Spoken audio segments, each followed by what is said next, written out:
Hello and assalamu alaikum. This is Raheen Fatima and welcome to Raheen's page. Today we have Ishtar Howell. We're going to be talking about meditation and some topics that I really love and are close to my heart is meditation. So we're going to be talking all about meditation. Any questions you have, you could ask us questions I'm going to put here and I am going to get answers to that. And please watch, share out so your friends and family know who we are and what we're doing, and also know more about meditation. And meditation is something that like it's like ice cream. It creates memories with parents and with friends. So keep watching, and I think let's get to Ishtar himself. So hello, how are you doing, sir, today? Hi, Raheen. I'm very well. Thank you. So can you please introduce yourself for our audience so we know who you are? That's a good question. Well, so Ishtar wasn't the name I was born with. Howell was the name that I was born with. And I received the name Ishtar when I was 18. So this tells something about my life story. I grew up in the United States. I was born and raised there in the middle north of the country, a little cold place called Wisconsin. And as a young child, I had a lot of spontaneous, I suppose you could say, spiritual opening. I would, I kind of grew up with a lot of silence, not outer silence, but inner silence, a lot of peace, even in the crib.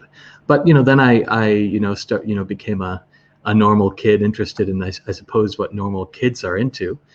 And then at around about age 13, the whole rug of my life was basically pulled out from underneath me. When I was 13, I, well, actually one day I broke my arm, and that was my big tragedy. And that night, as I was talking to my mother, I had this sudden flash come through me, and it just out of my mouth. And I asked her if she was going to die soon. And I'd never been afraid that my mother was going to die imminently in my life. Her health was very good and all that sort of stuff. So this wasn't a rational or logical sort of thing. It was totally intuitive, completely like lightning. And so, then she said, no, not for a while. And I kind of went to bed, and the next day was a school day. And we were in a car accident together. And in that car accident, I had what some people call the near-death experience, or something like a near-death experience, in which, essentially looking to my left, seeing a big car going really fast, about to hit us, seconds, less than a second away. Instead of getting caught up in fear, everything fell off. Everything fell away. I completely accepted that here at age 13, this was the end of this life. It was very strange. I really thought this one was going to go longer. I didn't think this was going to be so short. And I accepted it. And so then what happened was what a lot of people have in these situations. They have their whole life flash before their eyes. I'd always wondered about that as a kid. I was very interested in those phenomena. I didn't think it was possible.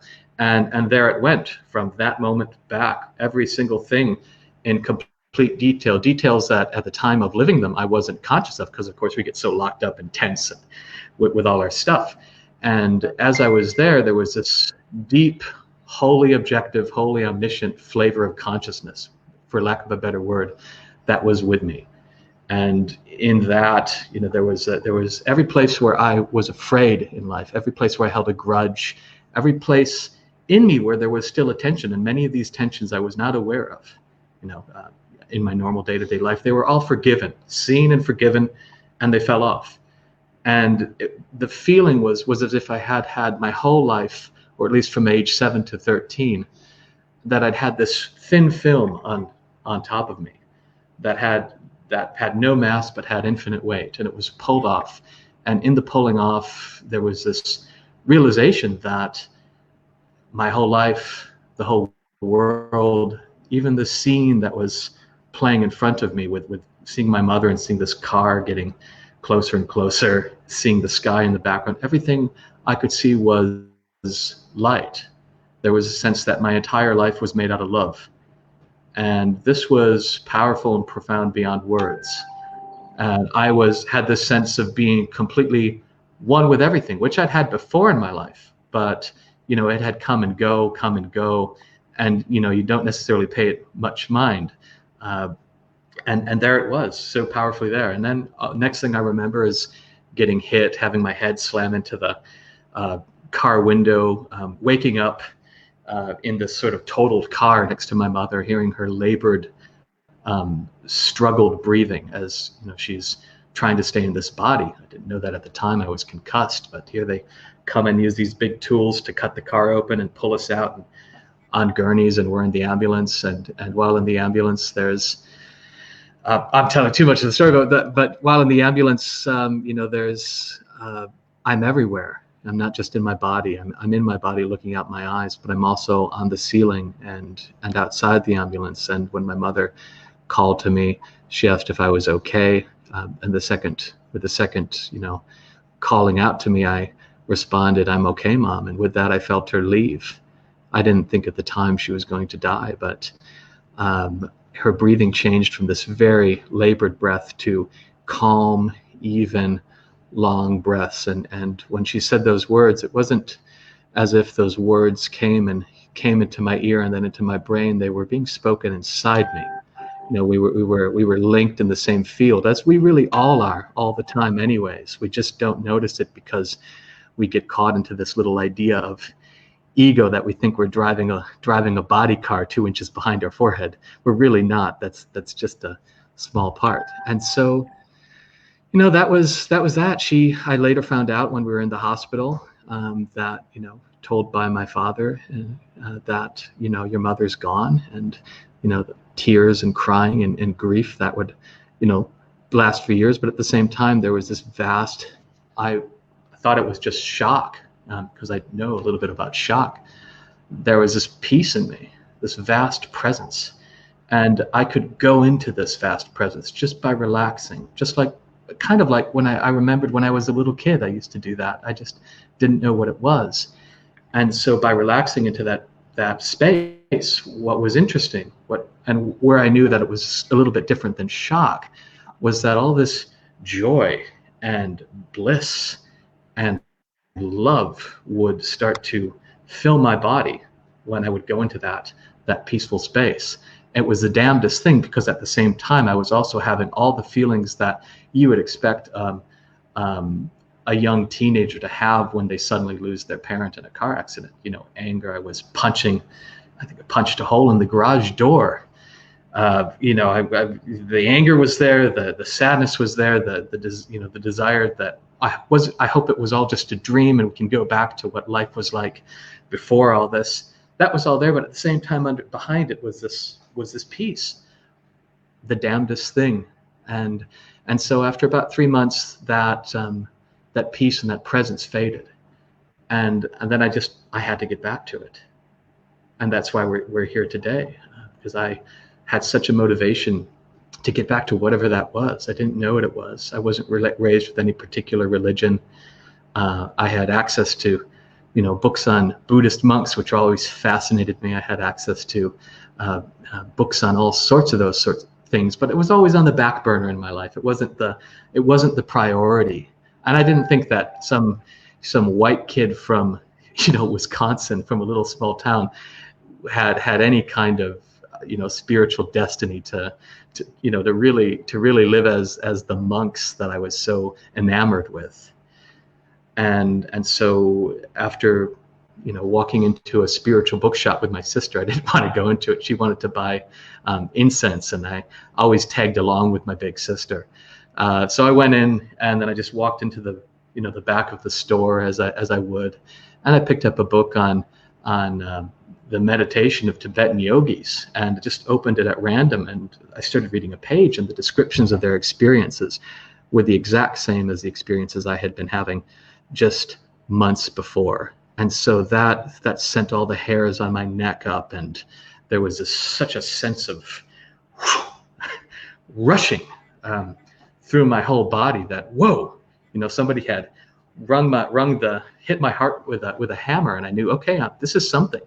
This is what, because before that I was jumping out of moving vehicles. I thought that if I could, go into scary situations, that would send me back into that presence. And it worked a little bit, but it was quite dangerous. And so here was meditation, being offered as a much safer, much more reliable means of getting back. And so it took me, from the time I was 14 to the time I was maybe 16, 17, it took me a little while to kind of, really get there, because I was also still a teenager, and I had all these, teenage neuroses and hang-ups, and you're going through puberty and all that sort of stuff. But eventually, by age 17, I decided, I have to do it. There's this kind of what I called the crazy monk inside, who just dreamed of going to the Himalayas, who dreamed of putting it all on the line and giving my whole heart to the quest for this elusive presence. And so, and I read a book, and it said, well, you should meditate 6 hours a day. And I was like, oh my God, I can't do 20 minutes. I don't think I could do, but I worked up to it really rather quickly. And so I kind of became an ascetic in my own house. I was fasting all the time, giving away my possessions, joyfully. So much joy to be following that impulse. And so then we, it wasn't exactly they weren't exactly maybe the best fit as far as meditation practice I was doing. I was doing a lot of breathing meditation, which probably were the best ones of the lot, but I was also doing a lot of concentration. I was so rigid all around. I was trying to concentrate my mind, because the book said, well, your mind is like a monkey and you have to chain it. And I said, oh, that kind of makes sense to me, because my mind is like a monkey, and I realized it's causing me problems. So that was my orientation, to be this kind of ascetic and to work on willpower. And it worked to a certain extent, but thank God I read Paramahansa Yogananda's autobiography of a yogi. Thank the Lord that wonderful book came into my life, because in reading this book, my heart was broken open completely. I can't even say it was broken open. It was coaxed. It was welcomed open, because it's, if you've ever read this book, I do recommend the book to anybody out there. It's a wonderful spiritual autobiography. And there was a sense of a new dawn. There was a sense of a new way of meditation. I hadn't learned Kriya Yoga. It turns out that wasn't what I was destined to learn anyways, but I started praying to the great Saint Babaji. I didn't know if he existed or not. I was still quite skeptical of, the experiences I was having. I was brought up to be, scientific and rational and just, not just believe anything, which I think is also very good to maintain. But Yogananda said, anybody who prays to Babaji sincerely will be heard. And I said, all right, I'm going to do that as well. And shortly after, day or two after starting to pray to Babaji, during my nighttime meditations, when I would get into the deepest spot, I started having these phenomena of balls of light, for lack of a better description, being pushed down into the top of my head. And I was like, well, what the hell is this? I gotta still be skeptical, but this, and there would be messages in these balls. And kind of a frequency. We were talking about frequency before the interview, and that's a word that means a lot to me. There was this frequency about them, a flavor. And so that led me, I was asking, well, help me find my path, because I haven't found it yet. I know I haven't found it. And, please, any help that you or the universe or whoever the hell is listening who's benign, any help that you all have, I'm open to it. And very quickly I learned this effortless meditation called the Ishaya's meditation practice, and that was that. And that's why I'm here today. That's why I was named Ishtar, because shortly after learning that practice, I found my way to kind of a monastery on the west coast of the United States, and that was, it was kind of destiny in a lot of ways too. So here we are. So I think I went on a very long time, Raheen, but thank you for listening. Yeah. Yes. I have actually developed a lot of listening skills, and I listen, like, if I am actually bored by somebody, like listening to somebody, I'll be like, sorry, but I'm kind of bored, so let's just change the topic. But I was actually pretty, because it's really relatable in my case, actually. I've seen deaths really closely. I have had, I don't know why it makes me feel like, maybe why did it happen, but it just, feels like, it was meant to be. It was meant to be like otherwise, like in every way.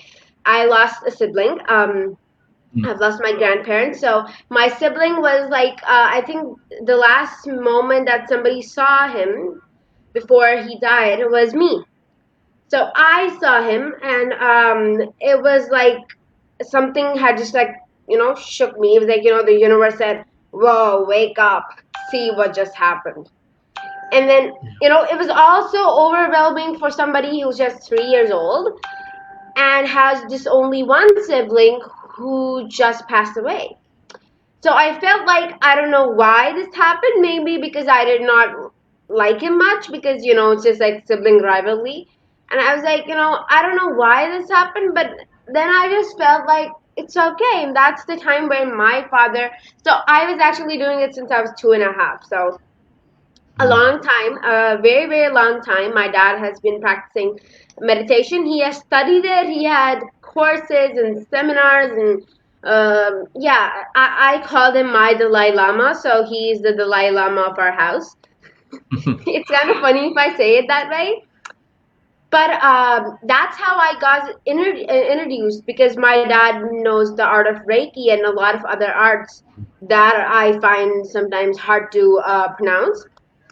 But I think it's all the healing music and everything. It just makes you feel good inside because I don't know why I had this thing inside me. Did I do something wrong? Why did he go away? He, like somebody like just took him away from me. So then I remembered because my dad was that kind of person, and I have had those nights that I would wake up all night.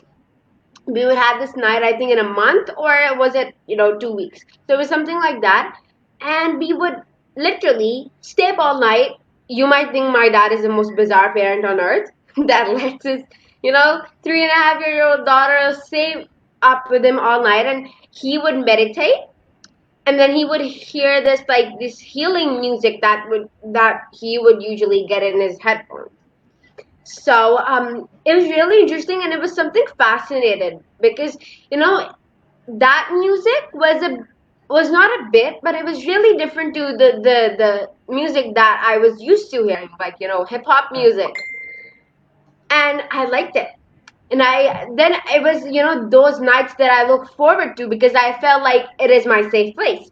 And when it was winters, it was my favorite time of the year because I would, snug up in, I would literally hug my dad as a bear, and we would have, all sorts. We had like a really warm room, and we would have blankets, and then, because I really wanted a sibling because I needed somebody to. I really was waiting for sibling rivalry because that is something that you just look forward to.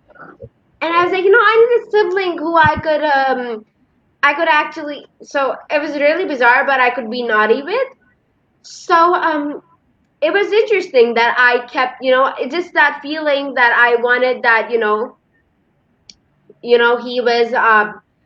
It was kind of like he was taken away, but we're all gonna unite again. That's just how life would go on because this is just a test. And then there's another life ahead of us. Just the small version of that life. So I was like, give me another sibling and everything. So that was what was inside me, and I would literally just meditate a lot. And then somehow I stopped because none of my friends were doing it, and I was like, why am I being the the the crazy monkey here? And I was like, this is something like old people thing. Because none of my friends even knew what was yoga. Some of them did know, and they were like, well, this is for old people. And I would be like, yes, my dad is old, so maybe it is for old people. And I don't know why I started believing in that anyway. But then my dad was like, he gave me time because he knew that I would realize how important it is and I would come back to it. So I came back to it like somewhere this year. like in the start of this year, because I thought, I was crazy all along. And even before, like before going live, before Ishtar was here in the studio, I was literally meditating. I was like, no, this is my time. Until he's here, let me meditate. Because I usually do that in this time when I have to myself, or whenever just I like feel like. Even if I wake up in the middle of the night and I feel like it, I would start meditating. So it's all what your heart feels like at that time. And I think nature is really interconnected. Everything I feel like in the world is interconnected, but nature is like really deeply connected to meditation. Yes.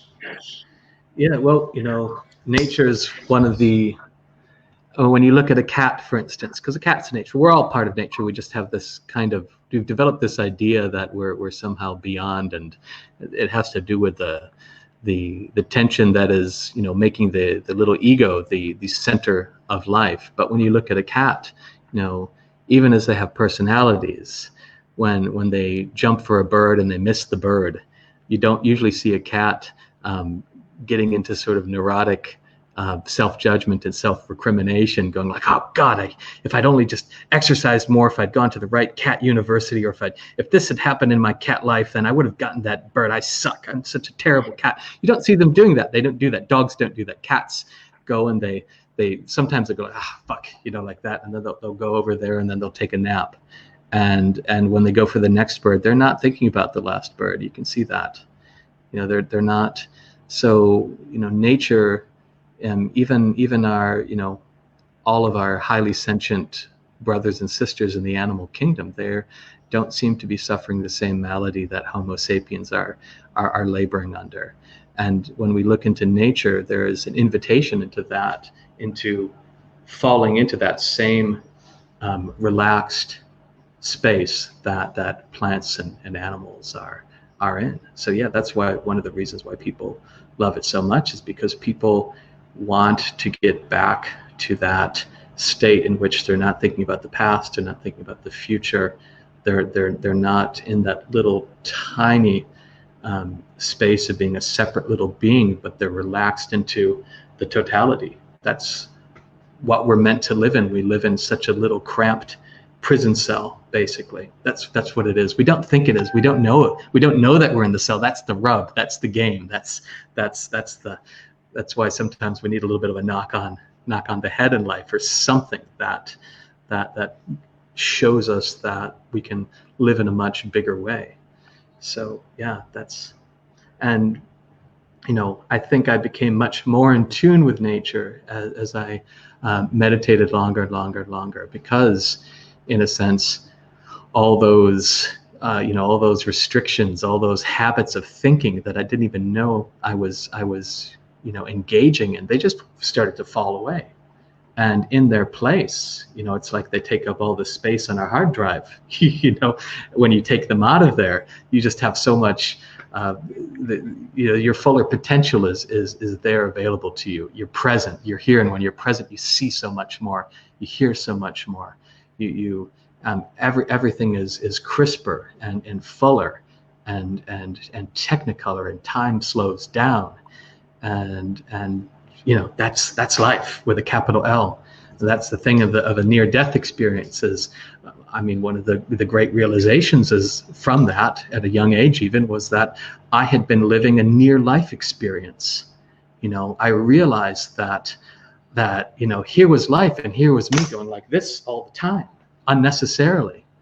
It's one thing to be presented with a saber-toothed tiger and have to punch it in the face. That's a very natural, part of being in a human body, or, stepping back from a train that's about to hit you. That's what that was designed for. But engaging in the fight or flight response all the time, that is not what we're really designed for, and it obscures. Actually, the great somebody who's a little bit upline in my tradition, is from next door India, the Maharishi Mahesh Yogi of the Transcendental Meditation movement. He had lots of wonderful analogies, but one of his analogies about the human condition is that our nervous systems, our filter of experiencing is like a multi-roomed mansion, and the tragedy of human life is that we we live in only 3 of the rooms of this house, and they're the worst rooms in the lot. There's one of them is completely confusing, one of them is dark all the time, and one of them's quite messy, and he was referring to the waking, sleeping, and dreaming. And so meditation, what it's trying to get at is that there are all these other rooms in the mansion of our nervous system. There's all these other gears that are there for us, and actually we step into them by accident all the time. We just don't note that we're stepping into a different frequency, or that we've stepped into a different gear. And so meditation is a means of cultivating that regularly and systematically at its best, so that little by little, often we are sinking and discovering all the space that is there, and also in the process a lot of our wounds, which are kind of the things that you could say help keep us out of that space. The things that happen to us when we're young children, all those, like when we're very small, we often decide that certain parts of ourselves are unworthy, because being worthy of love and surviving when you're 0 to 2 are basically like this with each other. And so without knowing it, later on, we don't know that we did that. We constrict ourselves. We call what the Swiss psychiatrist Carl Jung called the shadow self. And it's just this, and one of his insights was that inside the shadow, one of the first things that we repress is actually our total consciousness, what he called the superconscious self. And so that's all waiting for us. It's all waiting for us. That's there. And yeah. And I think luckily for me, so I live like really close to the mountains. Like, I think it's like if I try walking like 15 to 20 minutes, I could actually be able to climb that mountain. So that's how lucky I am with mountains. And so the good thing is the first thing I see in the morning is the mountains, because when I open my window, when I do that to the curtains, and I feel like it's good. It's like a really great start. I see the mountains, and then I see the sun. Then I see the sun and the conifer trees, and a lot of cool things going around. So I'm like, wow, it's like so pretty. So I think the best thing I do on Sunday is that I sit in my balcony, and all I do is that I sit and I look at the nature, and then I actually focus on what thoughts I'm getting. Like, how beautiful is this? How beautiful would God be? Looking at his creations and then looking at God. So like, how beautiful would he be? And then, so we have all those thoughts coming inside us. And then I really just want to meditate in that environment. So like, if I just open my eye, I see something that beautiful, that I'm like, thank God that I live here. Thank God that he has given me such an environment that I feel like going deep into myself and discovering myself, and see what is, seeing all the rooms of my house. That sounds pretty different and weird, because it's like, who has not seen all the rooms in their houses? When you have a lot of rooms, you have trouble, actually seeing them. So I think you should actually see them by meditation, because you dive in yourself, and you it's like discovering a Mariana Trench. You go deep into it. Yeah. So I think that's how fascinating it is. And so what do you have to say about breathing and meditation? Oh, breathing's wonderful. I mean, it's that is a great, simple and effective means of kind of re-regulating our whole nervous system, especially if you get into, say, the diaphragmatic breathing, where we relax the diaphragm, we allow ourselves to breathe into our stomach, we allow it to go out, we get used to taking the oxygen deep into our lungs. This has a lot of obvious benefits, and sometimes I think it's a bit putting the cart before the horse. I've always used the breath practice as kind of a supplemental practice, but it also works as a direct practice. There's different strokes for different folks. There are many different sorts of techniques that work. I myself have used basically silent mantra practice, or kind of using prayer mantras in an effortless way, and that's worked very well. But simple pranayama practices, even just alternate nostril breathing, as simple as that is, breathing in one and then out the other, in, and going back and forth like that. That's a wonderful thing to do. And if you know some sort of to pair with that some simple physical yoga practice. Or my friends in China tend to often prefer Tai Chi and Qigong. Again, different strokes for different folks. I like yoga. That's always done the trick. The Hatha yoga. So I think that's wonderful. It is. And so don't you feel like that, sometimes yoga can be like a bit, if you, like just you said, how would, a white kid be, that crazy monks, right? So I think Yeah. that's how we always like do in every profession. A certain profession somehow is for, with certain looks. Like if you see an Indian guy or a Chinese or Japanese guy, would be like, he might be a monk. He has that look. Yeah. And then, even if you look at me, because I look like Indian because we share the border, so we run country. So I'm like, yeah, I look like a crazy monk. Come on, go on. But maybe I might not be like, I don't even know how to spell meditation. That's how crazy it could get. And maybe some people who are from another place would be like, can't we be monks? I mean, can't we just meditate? That's not Yeah. something, because it's all like where it originated. That's a lot of people believe that it originated with the Hindu religion, because a lot of mantras and a lot of that has to do with the Hindu religion, as well as the Buddhist religion. So that's where it originated. But so see, now a lot of, even atheists do it, and even people from Islam like me, people Muslims, they also do it. So I don't think so we need to,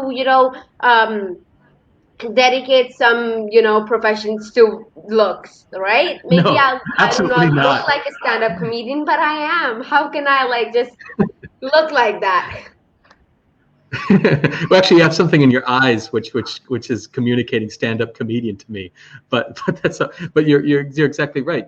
This is silly, and people kind of fall for it. I'm not criticizing people, but it's very easy.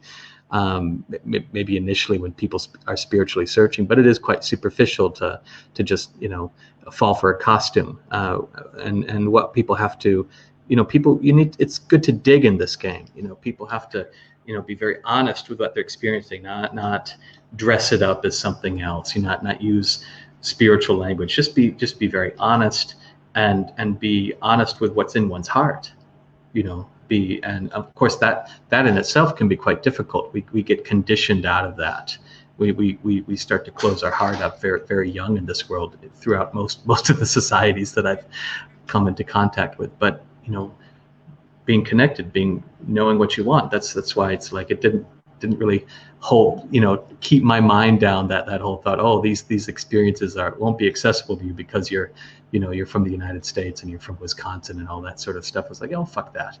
And also in a near-death experience, or anything, but you don't need to get in a car accident, obviously, but however you go, when we do dive into our being with a capital B, it's this is just a body. The personal history of however you've been alive is such a tiny space compared to that sense of the eternalness inside that sense of the eternal being. And that's what we're shooting for. So yeah, it doesn't really matter. You're an old soul. You probably get told that a lot by a lot of people.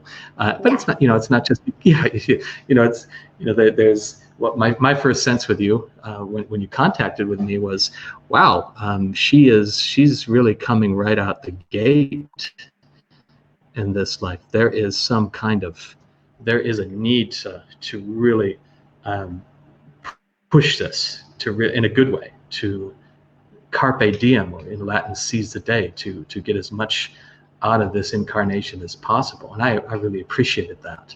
I thought, oh, absolutely, I have to meet with Raheen. And there's that spark and fire is palpable.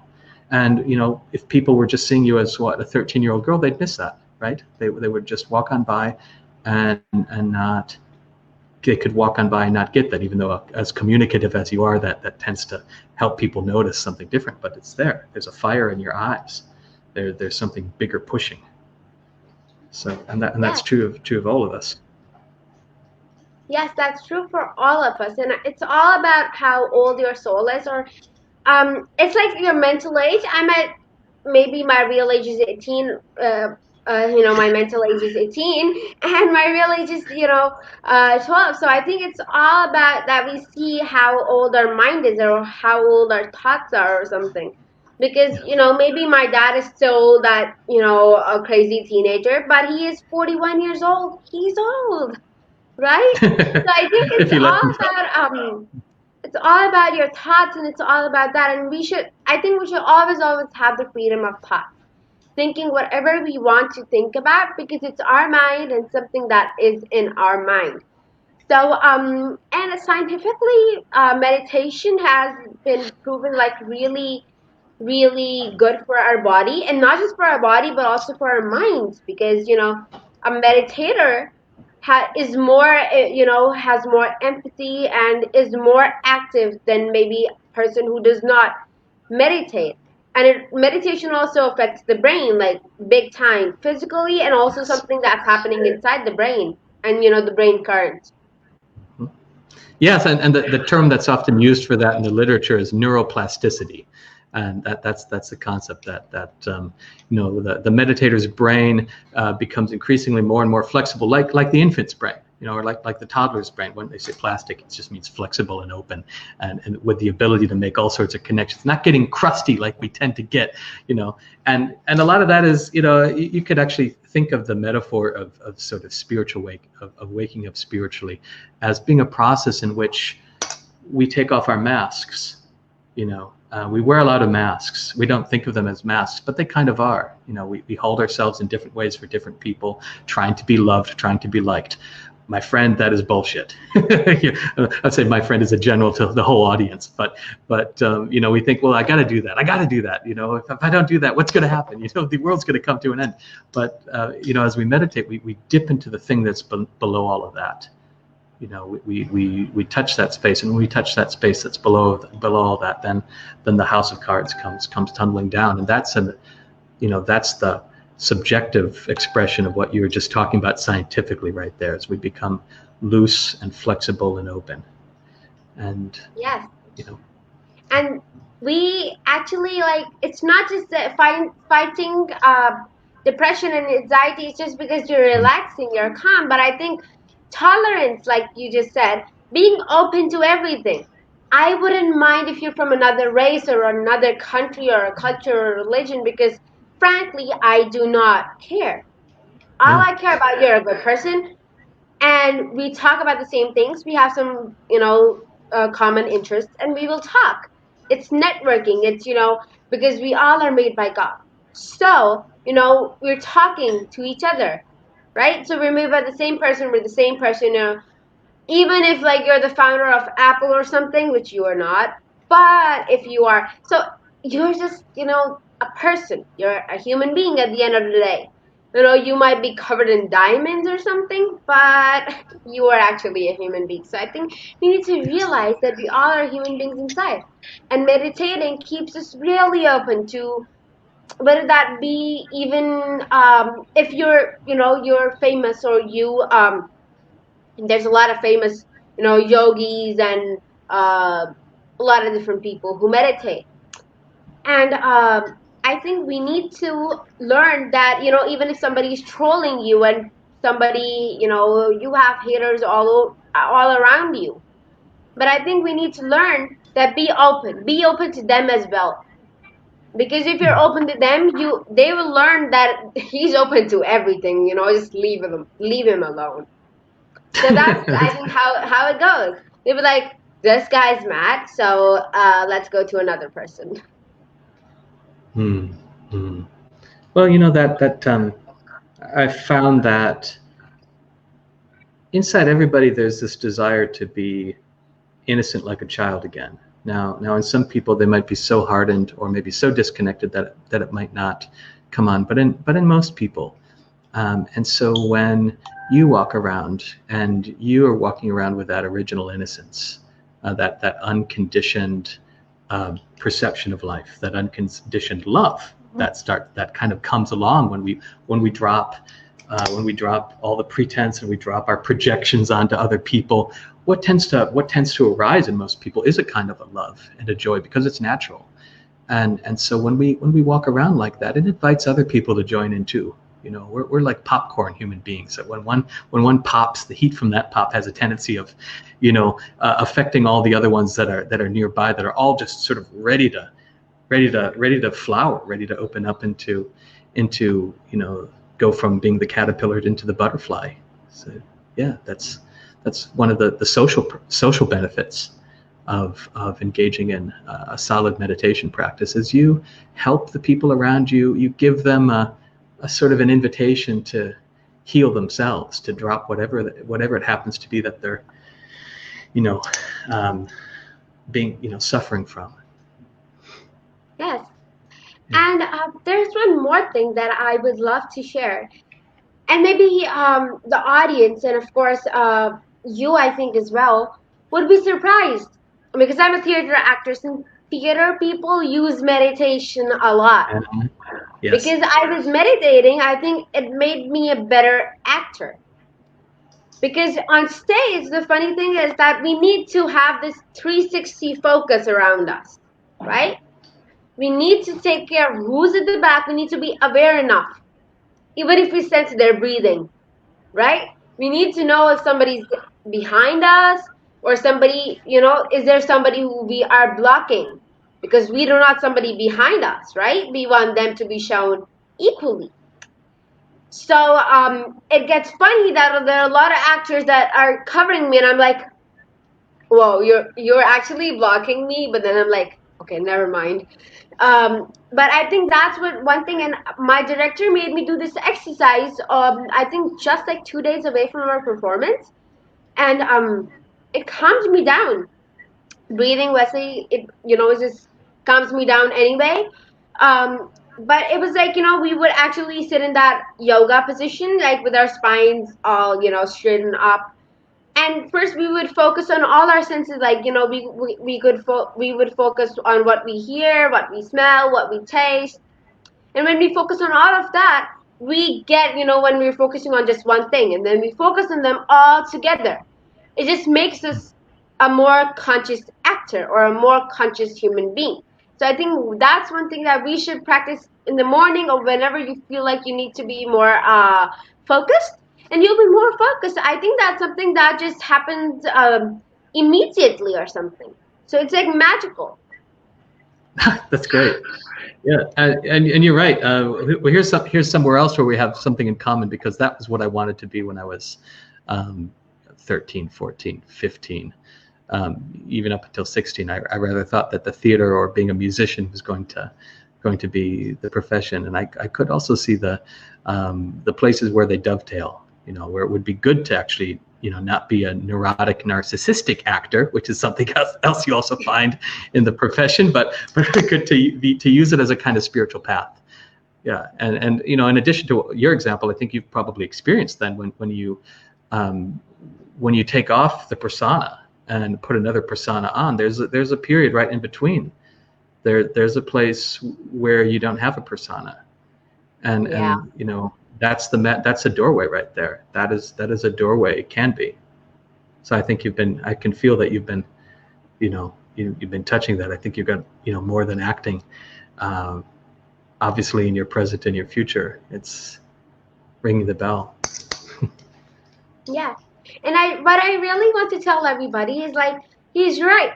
When I'm Raheen, and like it's like the director and everyone, they give me at least like 2 to 3 days, just to like change myself. Even if it's like cutting my hair or something, like go bizarre.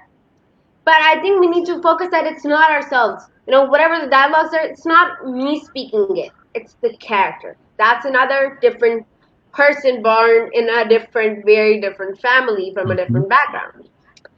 And in that time period, you feel like some people are calling you by the character, some people are calling you by your own name, and then it's all so messed up in your mind that you feel like, who am I? And then you just feel like the character, and then you're back to normal. But after that, you actually shed a layer as an actor. You Yeah. shed a layer of that shyness, and you shed a layer that, it's just like shedding, like snakes do. Yeah. And you feel like, okay, I am, more open to being somebody else. And the more characters you put on, and the more characteristics that you're available with, and you more find, how the room she has, does she have friends, what's her favorite subject. I actually used to write this entire like biography or something of my characters, and my director used to read it. He used to demand it. It was like my homework to do. So it was interesting. Like, she has something, she's totally opposite. So she has opposite, favorite colors and favorite TV shows. So she has nothing in common with me. Yeah, there's an analogy I use a lot teaching classes, and it's a simple one. Many have probably heard it already, but the journey from sort of being in ignorance or being really caught up in one's little separate identity to we'll call it enlightenment is like identifying as a wave and then discovering that you're the ocean. And so in acting, we're putting on different waves, right? That's exactly what's happening. But in that transition zone, when we realize that none of these waves are, even my original wave that I call Raheen, and whose brother passed away, who's been meditating since 2.5, who's 13, even that wave, we put on all those other, it isn't the real, and so it is. There's something deeper. That's the purpose and joy of meditation again is accessing that deeper, more fundamental space that's underneath all the appearances at the top. Yes. And so now that I had no idea, like almost like we've been talking for 45 minutes, I had no idea. And I just saw the time, I was like, what? It's like we have been talking for 5 minutes. And Yeah. thank you so much for coming. Thank you so much to the audience for watching, for all the love in the comment box. We'd be coming again. And I'd be coming again today as well with another guest, and probably again with Ishtar sometime. Well, you're prolific, Raheen. You're absolutely prolific. It's a joy to be here with you, and a joy to see you, see all the life that's coming through you. It really Yes. is. And with this, I'm ending the broadcast. Please stay behind. I have to talk to you for a minute. And thank you so much, and goodbye, everybody. I'll come again with another marvelous guest. So thank you so much, and goodbye.